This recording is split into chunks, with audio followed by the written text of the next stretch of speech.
கர்த்தரும் இரட்சகருமாகிய இயேசு கிறிஸ்துவின் இனிதான நாமத்தினாலே உங்கள் ஒவ்வொருவரையும் வாழ்த்தி இந்த புதிய நாளிலும் தேவனுடைய ஜீவனுள்ள வார்த்தையின் மூலமாய் உங்களை சந்திப்பதிலே நான் கர்த்தருக்குள் மகிழ்ச்சி அடைகின்றேன். சங்கீதம் 112:1. அல்லேலுயா, கர்த்தருக்கு பயந்து அவருடைய கட்டளைகளில் மிகவும் பிரியமாயிருக்கிற மனுஷன் பாக்கியவான்.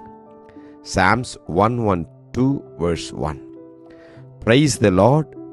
Blessed is the man who fears the Lord, who delights greatly in his commandments.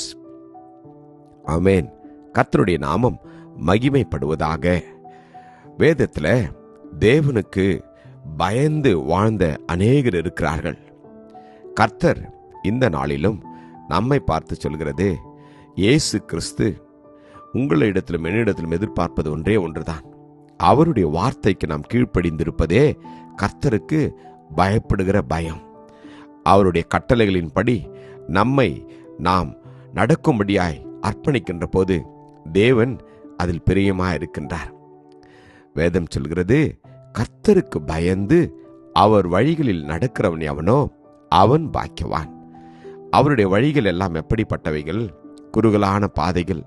அந்த பாதையிலே நாம் நடக்கின்ற போது உங்களுக்கும் எனக்கும் அவர் நித்திய ஜீவனை காண்பிக்கிற வழிதான் அந்த குறுகலான பாதை. நாம் நம்முடைய சொந்த வழியிலே நம்முடைய சுய சிந்தையின்படி நாம் நினைக்கிற பிரகாரமாக அந்த உலகத்தில் வாழ்கின்ற போது தேவனுடைய வார்த்தைக்கு நாம் பயப்படுகிற பிள்ளைகளாய் வாழ முடியாது. தேவனுடைய சித்தத்தையும் செய்யவும் முடியாது. வேதம் சொல்கிறது போல கர்த்தர் தமக்கு பயந்தவர்களுக்கு இறங்குகிறாராம். நாம் பயப்படுகின்ற போது அவர் இறங்கி நமக்கு உதவி செய்வார். தமக்கு பயந்தவர்களுக்கு அவர் ஆகாரம் கொடுத்தார் என்று வேதம் சொல்லுகிறது. தமக்கு பயந்தவருடைய விருப்பத்தின்படி அவர் செய்கிறாராம். எனக்கு பிரியமான தேவஜனமே, இந்த நாளிலே நீங்களும் நானும் அவருடைய வார்த்தைக்கு கீழ்ப்படியவும் கர்த்தருடைய கட்டளைகளுக்கு நாம் பயந்து நடக்கும்படியாய் நம்மை நாம் அர்ப்பணிப்போம். வேதம் சொல்கிறது, அப்படி நாம் பயந்து வாழ்கின்ற போது நம்முடைய சந்ததி பூமியில் பலத்திருக்கும். செம்மையானவர்களின் வம்சம் ஆசீர்வதிக்கப்படுமாம்.